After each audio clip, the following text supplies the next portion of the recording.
On the fringe of a Munich airport lies the wreckage of an airliner, still smouldering from a crash in which 21 people were killed. Tragedy enough at any time. But in that plane were a group of young men who were almost the personal friends of millions. Manchester United, the finest soccer team Britain has produced since the war.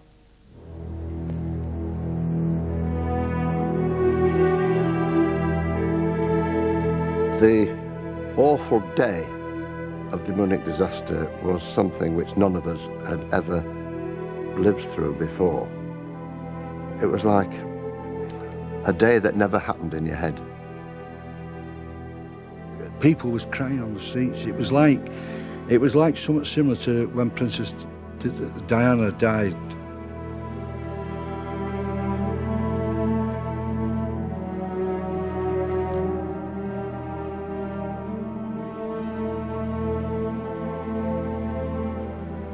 It lasts forever in your mind. It'll always be the same for me.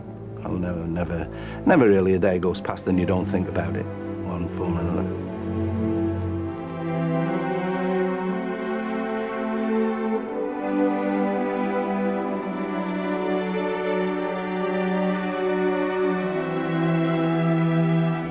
I will always remember them as they were, young lads, full of fun and great players in a great team.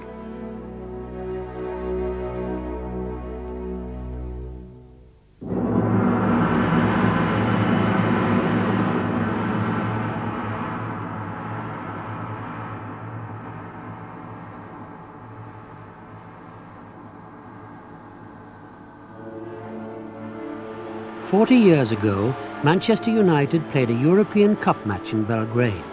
They won. Young and confident, everybody loved the Busby Babes. League champions twice, the first team into Europe, they could win the lot. They didn't. On the way home, they stopped at Munich airport. The plane crashed on takeoff. 8 players died. Their average age was just 23. It was a national disaster.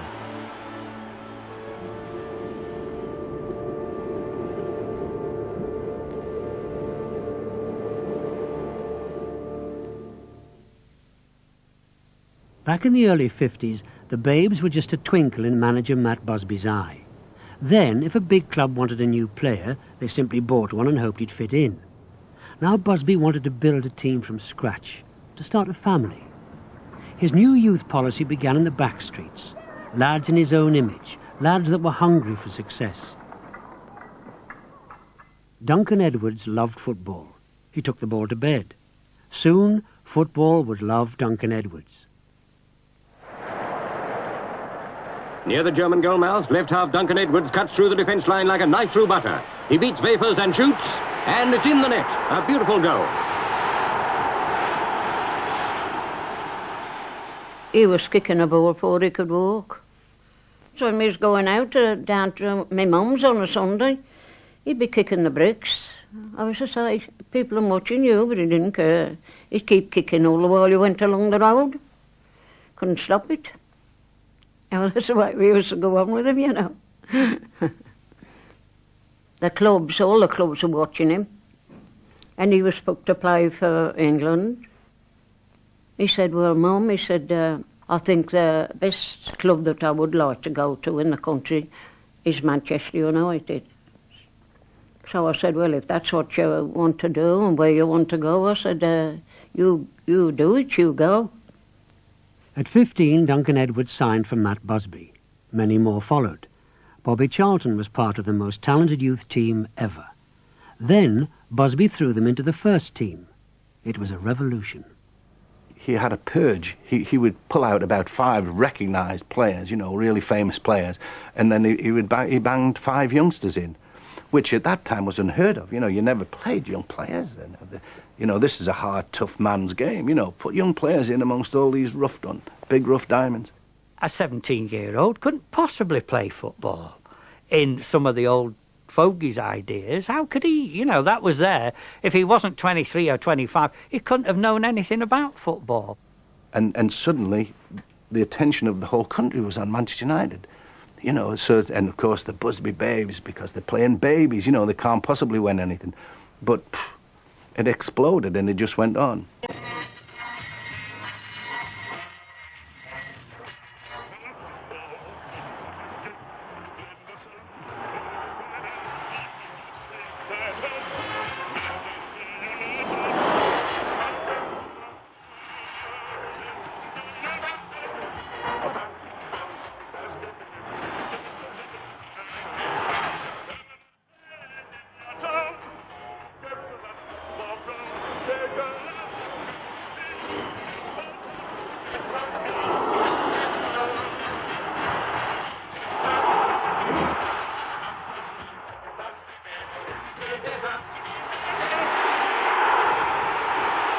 People thought that they were part and parcel of that kid that had broken through. There was a wonderful spirit, believe me. People said it was religious. It was nothing to do with religious at all, honestly. It was a religion, but it was called a Manchester United religion. It's like, you know, when a great painter flicks up some colour from his palette, the amalgam of 2 or 3 colours sometimes. There's some accident, some magic in it that happened. There was with that group, because you had a terrific balance of Coleman and Edwards. You'd got Byrne and you'd got Bill Foulkes at the back. And then right in the middle, you'd got that rock of Mark Jones. Outside left, David Pegg is on the move straight from the restart. Over to Bobby Charlton, who slams it home. Manchester fans are wild with joy, but there's more to come. Greenwood takes the goal kick, and now it's Manchester all the way. The ball goes out to the right wing, where Manchester skipper Roger Byrne tries hard to stop. United swing into the attack. Berry beats them all with a brilliant dash, and Taylor finds the net. The impact of the young players was so incredible that striker Tommy Taylor was the only player United bought in 4 years. But Tommy was a star back at his home club, Barnsley. He got the £15 a week maximum. Why leave? Well, there was a lot of speculation about where he was going to go and where he wasn't going to go, and this and other, and there were all reporters hounding him, you know, that started coming to my house then, you see. So if they came, he used to rush upstairs and hide in bedroom, because they used to stand there and say, I'm sorry, I don't know where he is. Well, at the end, they said, well, can we come in and just take one photo of you, thinking probably they'd find him there. So he were hiding upstairs out that way, you see. Oh, he didn't want to leave. He didn't want to leave Barnsley. But it was one of them things, he had to go. It was money, wasn't it? And he had to go. The Barnsley directors had decided to cash in. Matt got his man. The transfer fee was $30,000, but they knocked off £1 to take the pressure off Tommy. The signing was big news. Tommy leaving home was on TV. They sent this telegram to say that they were coming to do a programme of him at his house, you see. And so I had to go and that, and of course, like, you know, and it was so funny because it was like an handy-pandy thing, because and here comes his girlfriend and here does this, and they filmed me walking down and then into his house, and then we sat on the settee and his mum offered us a cuppa, like, and we sat talking and doing it like that. It was, looking back, it was funny, really, you know. We come out and we'd to come out at back door. And at bottom of this yard, there was this big gate. And it was about 5 or 6 foot high. And all of a sudden he set off running and he jumped straight over the top. Well, when we opened the gate and went to the other side, and it was cobbled. Well, see, to the other side, he could have broke his neck, and he was lying to the gate, all laughing. And I says, if Matt Busby had seen they do that, he'd have come potty like, you know what I mean? Tommy Taylor left one family in Barnsley, but found another at United. If anyone was worried about the money, they soon forgot. His goals won the Babes their first championship in 1956. Johnny Berry beats his man, Taylor moves in, and Taylor finds the net. Blackpool defence trying the offside game. Berry going through with it by himself. Cross it comes and Palms made a perfect hit. It's a goal. It's a goal. This is the goal that should give them the championship. Captain Roger Byrne lifted the trophy. He was old at 27. The others were still too young to vote. Despite their fame, the Babes were not rich. They lived at home or in shared houses with a landlady. There was about 12 of us in one great big old house, and we shared it with travelling salesmen and people like that. But it was quite close to the ground, so it was all right. And it was good fun because you never got away from talking about football. Bobby was a new boy in the house. His best mates would be David Pegg and Tommy Taylor. The press took photographs of them washing up and with tea towels in their hands and that sort of thing. They probably never had a tea towel in their hand in their lives, most of them. We used to go in the pictures. We'd walk into Manchester to the pictures and walk back because it was boring on the bus. You know, let's walk. We used to walk. The first time, Tommy Taylor was a big star, and David Pegg was in the first team, and I just arrived as a youngster. And they asked me to go, and I thought, well, maybe I better behave. I better behave like a real professional footballer. So I said, "I'll leave it to me. I'll get the tickets." And I said, "Where are we going to sit?" And both of them said, "Oh well, let's sit in the best." So I said, "Okay." So I said 3 bets, and my whole wage packet went at one go, and I thought, blimey. Well, Saturday night and I just got paid. Soon about my money, don't try to save. Hard day, go, have a time. Saturday night, now feeling fine. Woo! I read it up. Come on, I take it up. Come on, ride it up. And born tonight. It was the birth of the teenager, and as it happens, there was the phenomenon of instant stardom. Like a boy could get hold of a guitar in the afternoon, by night time he could be a star with somebody looking for his autograph. Now, in the football world, we had this amazing team, Manchester United, and they were a charismatic group of guys. And what wasn't obvious at the time, but I tippled to it, was that they were the first non-musical megastars. They was gods. They was gods. There was an hairdresser in Colliers called Harry the Barb, as they called it. And they'd have all these pictures of all the players, and you'd go in and you'd say, "Can you have a David Pegg cut?" And it was all like sort of going back and everything. Oh, God, this looks smart. And they'd go out, these fellas would go out and they'd look like David Pegg. David Pegg was like a film star. We didn't have a lot of money to spend on clothes, I must be honest. I think it was the way that I came down. I tended to buy stuff that would last a long time rather than be absolutely fashionable at the time. But Little Eddie Coleman was the trendy one, you know. He's the first one I ever saw with drainpipe trousers and winkle picker shoes. I wasn't that daring. I used to have the crepe sole shoes, but not the drainpipe trousers. And of course he had the sideburns down here. The real, not the teddy boy image, but he was never a teddy boy, but he was in the image of that. That was the sort of clothes. You wanted to look so smart that, say it was in the taxi, we'd all be sitting on the edge of the seat so that we wouldn't crease our jackets and keeping our legs out like that. So we wouldn't, you know, crease them. So we look, you had to look absolutely flawless when you got there because you'd walk in like that. But Eddie had his shuffle like, didn't he? You know, he had that little, it was a little shuffle he used to go in. When I first met Eddie, he just asked me if I'd like to dance, and I said yes. Obviously, I thought he was cute. He really chuffed. He said, "Met this lovely girl, you know." I said, "Oh, yeah, yeah." He said, "Yeah, yeah." And I said, "Oh, what do you do for a living?" And he said, "Oh, I work in Trafford Park." And I thought, oh, very nice, you know. All he'd say was painter and decorator. That was his favourite, painter and decorator. Sometimes he'd say he was a docker. And we just got sort of friendly, and then I think the week after we went, and he asked me to go out with him. And it went from there. I went out with Eddie for 2 years. After everything had finished on a Saturday, they'd all sing, even get Eddie to sing sometime, you know.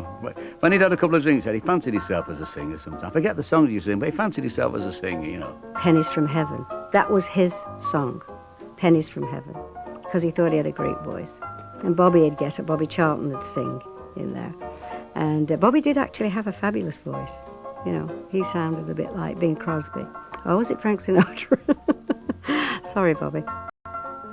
We were fun-loving lads. It was just like young people growing up together. But in the end, we were the Busby Babes, but we didn't feel we were the Busby Babes. We felt we were a team of lads, a team of pals. Busby had great ambitions for his teenage team. They had won the championship, now he wanted to take them further. The Football League had stopped Chelsea entering the first European Cup. Matt would be more determined. I think that a lot of chairmen, and particularly the management committee, they lived in their own little world. They were Eurosceptics. And I think that they didn't want to be bothered with a lot of foreigners who were, you know, coming over here and trying to be clever. And I think that they just did not have the vision to see that it was opening a door both for showing our lads the technical skills that they needed to know, and also the fact that it could be a marvellous money spinner for the best clubs. It was just a natural progression. We had to go that way. So I never doubted it for a moment, you know, that it was right. And I've never doubted for a moment that it was right. But it was because the old man said, that's the way we've got to go. And if we have to argue with our own football authorities to actually make sure that it happens, then so be it. Matt Busby did the unthinkable. He went to war with the Football League and won. The Babes would be the first to play in Europe. I found it a tremendous and exciting prospect, and I felt, as Northerners do, that London were way behind the times, that Chelsea had turned down the chance of going into Europe. It took a Northern team to have the bravery to do it. I remember everybody was really excited about the fact that they were going to play overseas, because it was completely strange. There was no television. We didn't see Spanish football or French football or German football or whatever. So the only way you could find out was to play against them. It was just a great adventure.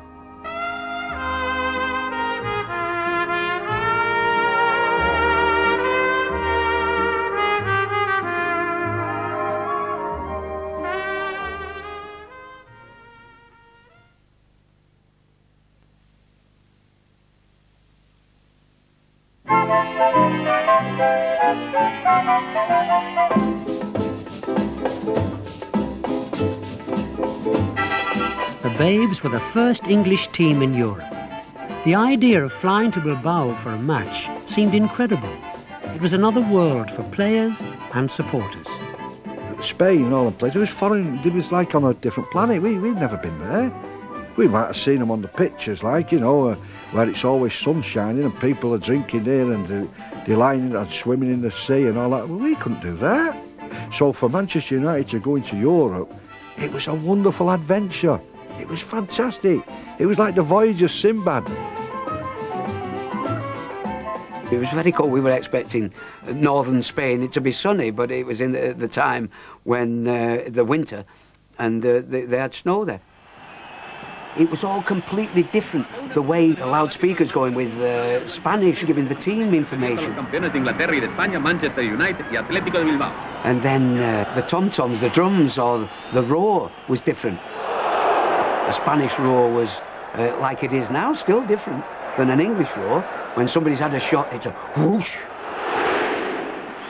Where it was different, there was a roar with us. Everybody roaring, where it was a oh with them.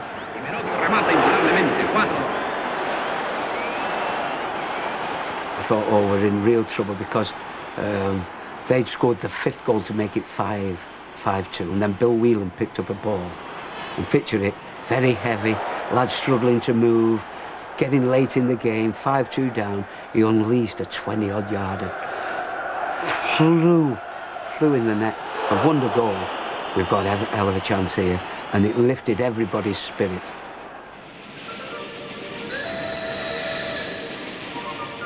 The story of Manchester United's young heroes battling away in Europe was big news.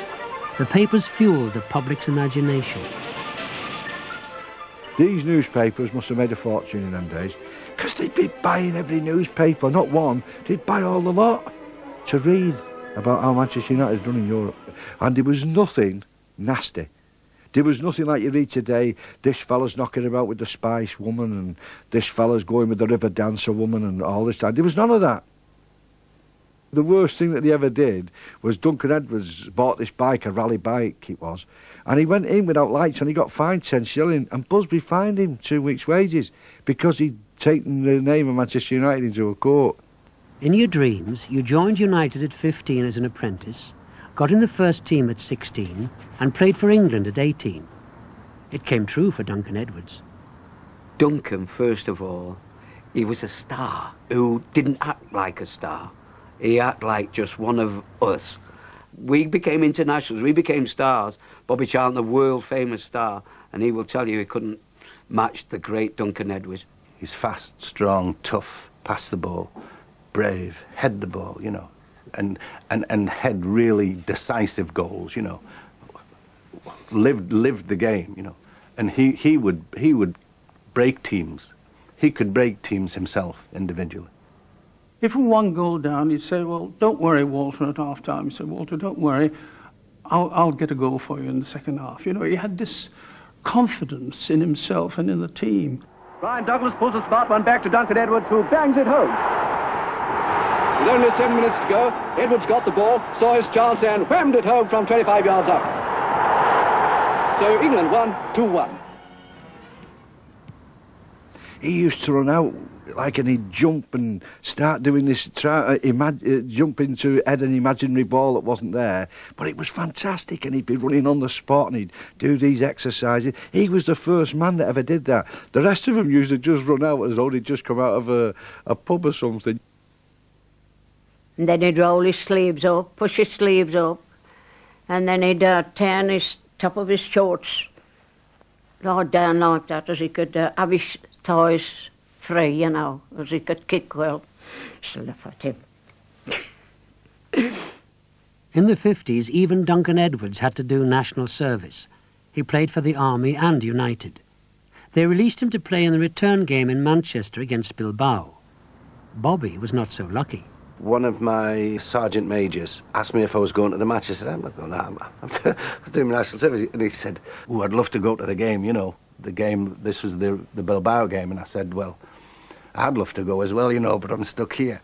And he says, if I can arrange it, he says, can we go? So, I said, yeah. I said, I can get tickets. I'll get the tickets. So we went up to see the Bilbao match, which is, anybody at that particular time will remember, was an unbelievable experience.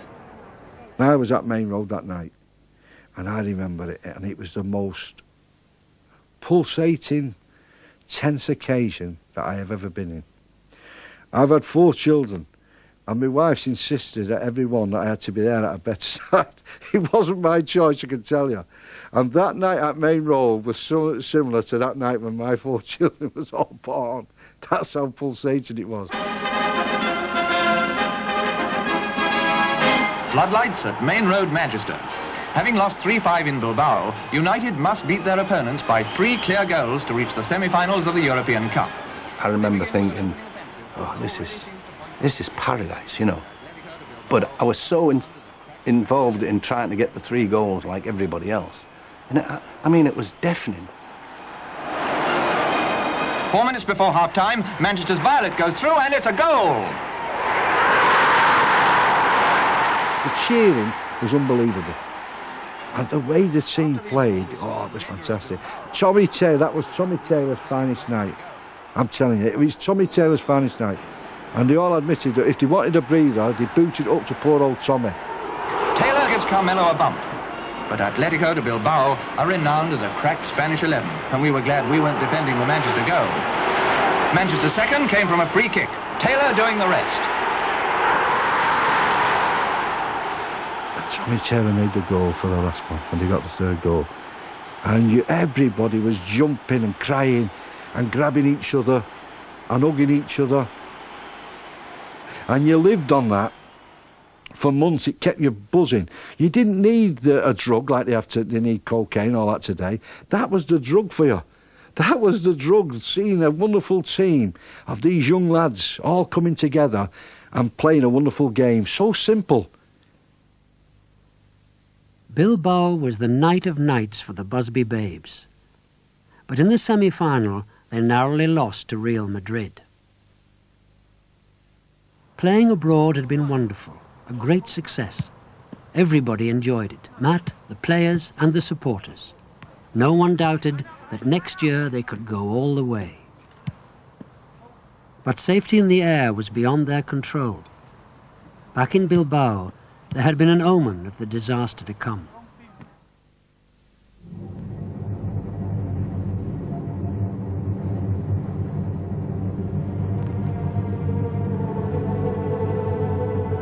The match itself was played in a snowstorm on a very muddy surface, you know, with snow that tended to thaw straight away.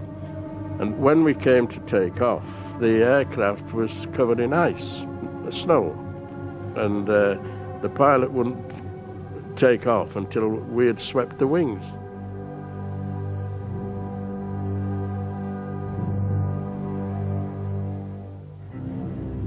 They were given sweeping brushes to sweep the wings and help sweep the ice and snow off the runway.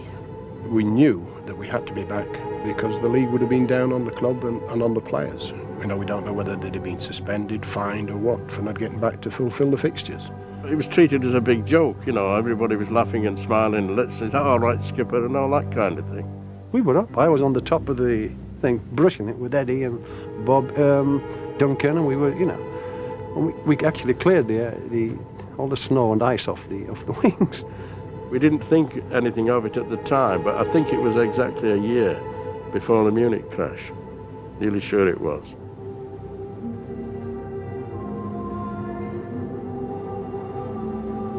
And that's where the photograph comes from, of all the players with the sweeping brushes. Europe was not all glamour. Manchester United had to fly to Belgrade in their second season abroad, a difficult place to get to in 1958. The club had to charter a plane and still stop halfway in Munich to refuel. Yugoslavia was seen as a hostile communist country. The Busby Babes were now part of the Cold War. I thought it was very cruel places, very secretive places. They was going to a place where a big iron door would close as they went through. And that was it. Until they come back out, the iron door would open again, they'd come back out. The last time I saw Eddie, and he kept saying to me, I wished I didn't have to go. And I said, I can't believe it.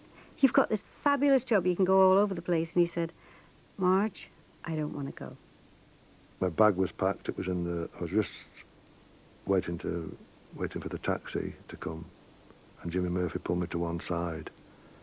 And he says, Ronnie, the boss has just rung through. Roger Byrne's been hurt, and he wants Jeff to go in your place. Jeff Bent. He came back and said, I'm going to Belgrade tomorrow. Couldn't get over it. I was so shocked, you know.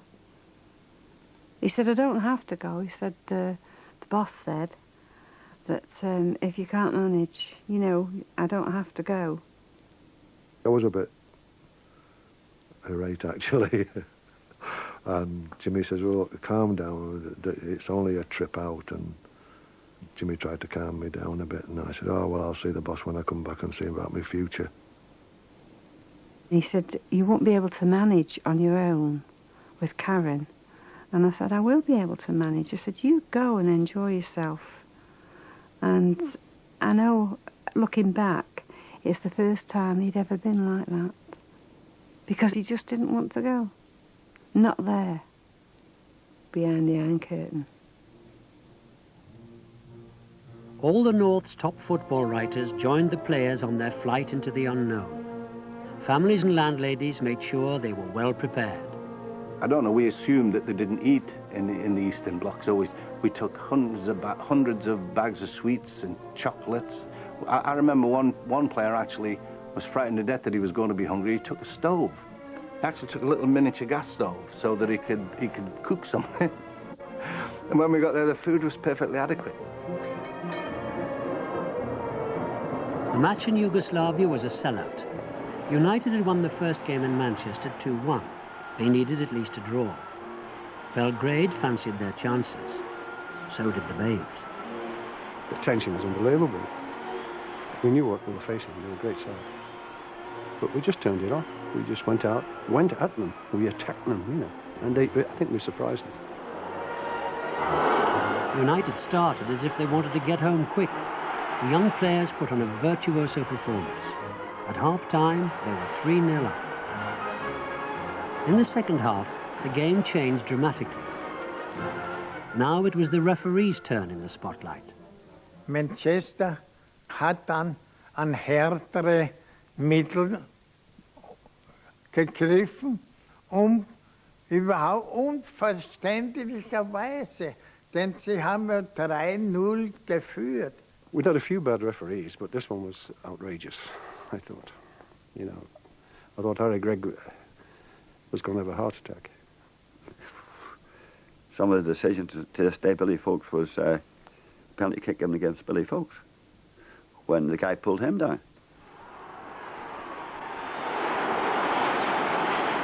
Wo sie die Engländer Manchester protestiert haben, aber es war bei Gott ein einwandfreier Elfmeter, den man geben muss, und sonst ist man kein Schiedsrichter.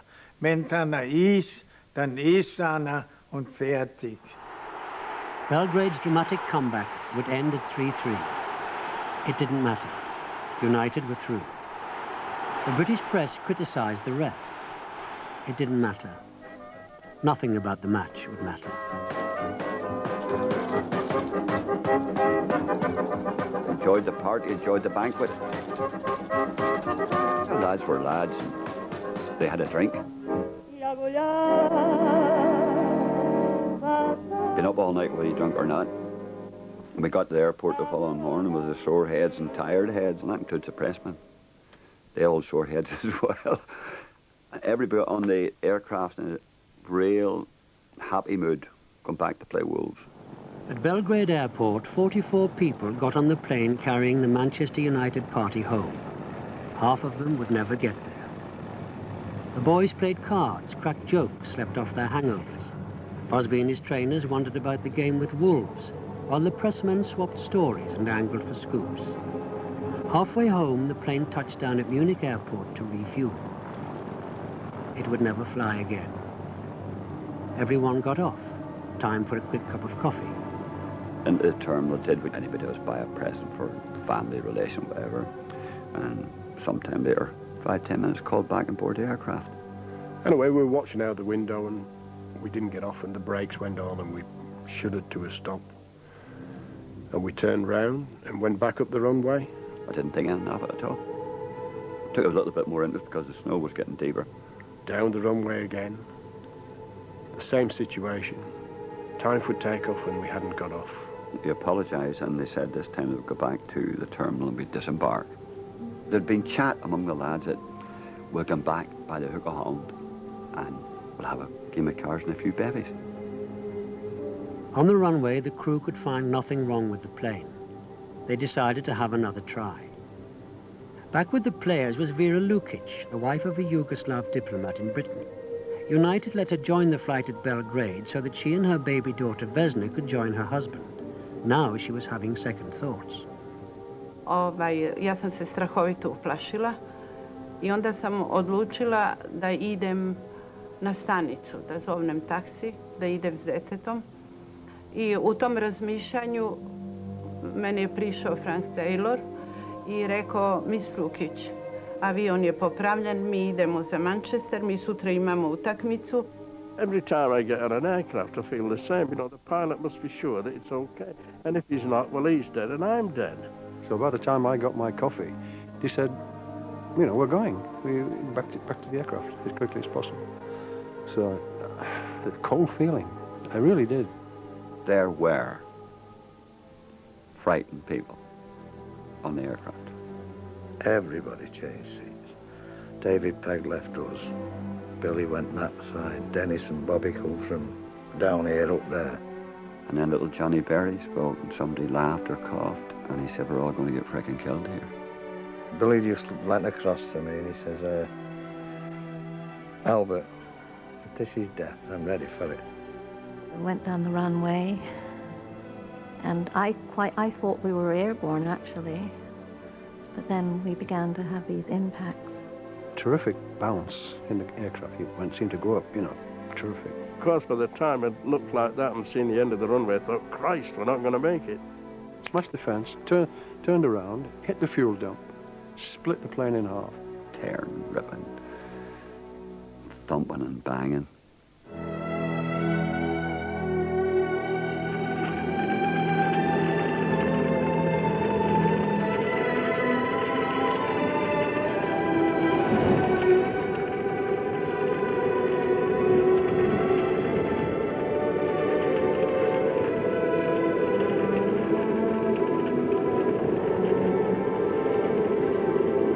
I remember seeing the end of the aircraft off, and snow, you know, and I thought, what a silly bloody way to die. And I did honestly think I was dead, because you grow up on one thing and another, hellfire and damnation. And I thought I'm in hell. Captain Thane come round my side of the cockpit and shouted, "Run, you stupid. It's going to blow up." So I ran, you see. And, of course, it was snowing. And I realised I had no shoes on my feet. The people running shouted again, "Run," and I shouted, "Come back, there's people alive in here." And they didn't. And then I turned around, you know, and then I could see everything.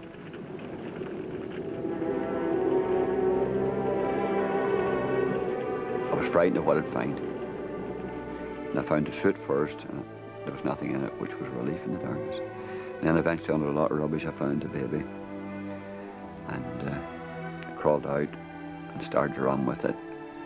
And then I saw Harry Gregg come round the back of the plane, holding something in his arms, and it was obviously a baby. I didn't know there was a baby on board. When he came back to pick me up, he realized that my mom was in the wreckage too. So he came back again and picked up my mom this time.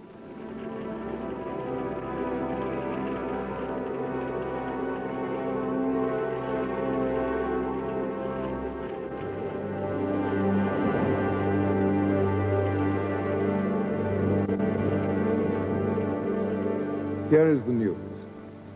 So far, we know there are 23 survivors after Manchester United's air crash at Munich this afternoon. The aircraft was returning from Belgrade, where Manchester United had entered the semi-final of the European Cup. It had reached Munich and was just taking off for home in poor weather when the crash came at 3 o'clock. A young boy came up and he said, "Oh, there's been a plane crash and United's planes crashed and they're all dead." And I said, "Don't be sick." I thought that was he was just telling a joke or something, trying to make fun. And I said, "Don't be silly." And he said, "No, it's true." I said, I don't believe you. We turned on the radio to see what if it was on the radio. And then realised the radio just said that there'd been a plane crash.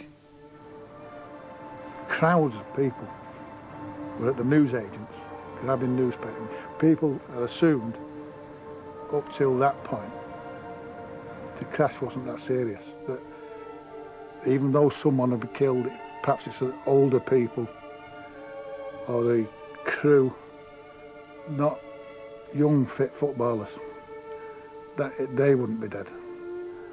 But they was. We didn't sort of have any final number until actually it was about 6 o'clock on Friday morning, until a policeman came to the house and told us that David was dead. David Pegg, just 22, had died along with 24-year-old Mark Jones. Captain Roger Byrne, 28. Jeff Bent, 25. Dublin's Bill Whelan, 22. Tommy Taylor, 26. And Eddie Coleman, only 21.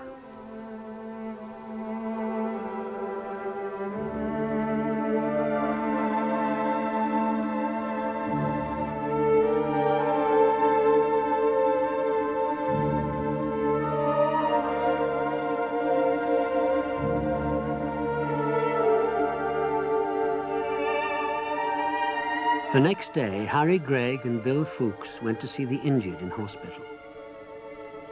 We went to the hospital, and I remember seeing Frank Taylor, and he was in good form, considering he had his leg up here and his arm up here, and he was all over, he was in a mess.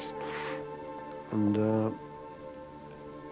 then I saw Duncan Edwards, and I asked the doctor, how was Duncan, He said, 50-50, 50-50. I just remember hearing this boy shout to Jimmy Murphy, Jimmy, what time's the kick-off against Wolves on Saturday? I've got to play in that match. And when Jimmy came over to speak to me, I said, that's a big fella, how is he? Oh, he said, Duncan, he said, he's all set, he was raring to go. And I accepted that. Die Frage war immer sofort nach den Kameraden. Das war die erste Frage. Nicht, es tut mir da weh oder es tut mir da weh, sondern wo sind die anderen? Und das finde ich eine sehr gute Gemeinschaft eigentlich, muss unter ihnen gewesen sein. It was terrible. I asked the doctor, where's the rest? He said, this is it. This is it. I said, aren't they at the other hospital? He said, there's no other hospital. I said, this is what, Then I really, then it really hit me. With Duncan Edwards still fighting for life in Munich, Bill and Harry returned to a hero's welcome. In our family, he has always been treated as a hero. If it hadn't been for Harry Gregg, there wouldn't have been our family at all. Life's not about heroes. You help where you can. Sometimes you wish you had bloody help and you didn't do it, and you can't make those decisions. In Manchester, the atmosphere was near hysteria. The question was no longer who had died, but why. I was very, very angry about it. I couldn't understand why they were allowed to get on that plane after trying twice to take off. I mean, they were all grown men, they could all speak up, and nobody said anything. I am saying now, if anyone had the courage to stand up and say, here, this is crazy, wouldn't have happened. But like all people, we're afraid to lose face in front of our friends. It takes a very brave man to be a coward. Matt Busby was badly injured. He recovered, but he could not forgive himself for taking the boys into Europe. He was really upset. And he was on the phone, and he spoke to each and every one of us. And when he spoke to me, he said, I'm so sorry, Marjorie. I'm so sorry. And he felt as if it was his fault. He said he blamed himself. He should have said something, but he said, how would I have felt if that captain would have been telling me how to tell my lads how to play football? He said, and that's how I would have felt telling him how to fly his plane. The man everyone looked to for answers now returned. The co-pilot, Ken Raymond, had died, but the pilot survived. Captain Jim Thane found the finger of blame pointing at him. He was the scapegoat because people wouldn't listen to the truth, so to speak. I think this is what it boiled down to. And I suppose you have to blame somebody if you've had something go wrong. But he was the obvious person. I suppose he made the big mistake in being alive. An investigation took place several hours after the crash. It rushed to the judgment that ice on the wings had been the cause, the British pilot's fault. Captain Thane said there was no ice and that slush on the runway was the reason, the airport's fault. His view is now confirmed by one of the first witnesses on the scene. Als ich Captain Raymond befreien wollte, was von innen ja nicht ging, musste ich nach oben auf die Maschine. Ich hatte Gummistiefel an, es gab Schneeregen und ich musste mich auf dem Flieger, Tragfläche und Rumpf, musste ich mich bewegen. Wäre die Maschine vereist gewesen, wäre ich niemals da hochgekommen. Ich hätte mit meinen Gummistiefeln keinen Halt gefunden, ich wäre sofort wieder runtergefallen. Die Maschine, der Rumpf und die Fläche waren nass, aber kein Eis. A lot of people don't really understand that it wasn't the ice on the wings. I think very few people really appreciated that he wasn't to blame, and it was the slush that caused the accident. The city that had cheered their young stars off now cried as they came back in coffins. I remember when they brought the bodies home, Wilf took me down to the airport and we watched them bring in, which seems a bit morbid, but you just felt you had to be there. And we watched them bringing the bodies off, which then you realised they were dead. And there wasn't a sound except the wheels on the road. That's all you could hear, and people crying, grown men crying. And that night I was inside the ground. There's a small gymnasium inside, and they turned that into a chapel of rest. And after everyone had gone and left us, locked us inside, this other constable looked at me and there was tears in his eyes. And all night long people were coming to the door, you know, outside, laying flowers and crying and praying. And it was a long, long night. And, you know, I could smell the varnish on these coffins. And it's with me today. Whenever I smell new varnish, I think of these coffins in that gymnasium. And seeing them there with tears in my eyes. And when morning came, it couldn't come quick enough. And I could go home and just try to forget it. But I never have. The funeral was like, oh, it was unreal. There were thousands and thousands of people on each side of the road, you know, standing there in respect. That really blew my mind. It was so awesome. I was a pallbearer at Eddie's funeral, and it was my birthday as I walked in. His mother said, "Happy birthday."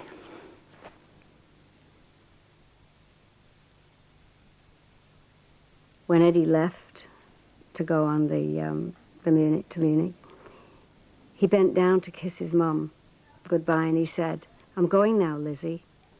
And he bent down and she said, "Oh, don't kiss me, Edward." She said, "I've got a cold." And she never forgave herself. She said to me, "I never even kissed my son goodbye." We were chatting about Eddie, and she said, "You know, he used to say, 'You're the worst mother in the world, you're a terrible mother.'" She said, and he said that because I wouldn't let him have a bike. She said, and I wouldn't let him have a bike because I was frightened of him getting hurt or killed on the road. And she said, you know, I wish now that I'd let him have the bike. 10 or 12 days later. And this morning, I couldn't find the papers. I looked everywhere. That's strange, this. Where's the papers gone to? And I kept asking for them and went looking below cushions and things like that. There, what you do in your own home. I couldn't find them. Then I found out why. And that's when it sunk in. Duncan had died.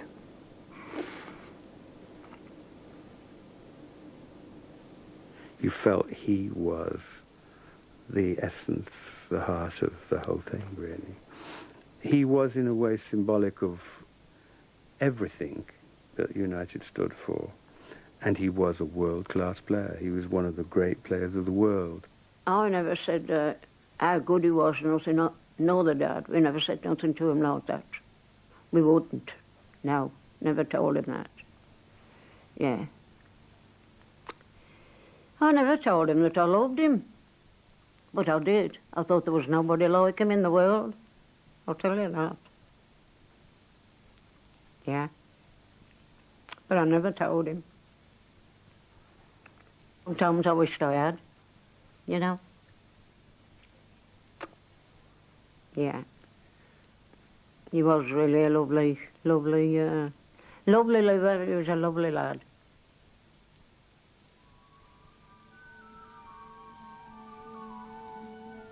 People say that you should forget that was 40 years ago, but I can remember it was only like 40 minutes ago. And it was a part of your life that had finished forever, and you'll take that to your grave with you. I know I will. And there's thousands more like me. The most important thing about the Busby Babes, the Red Devils, you call them what you want. They say they would have been the greatest team in the world. Maybe.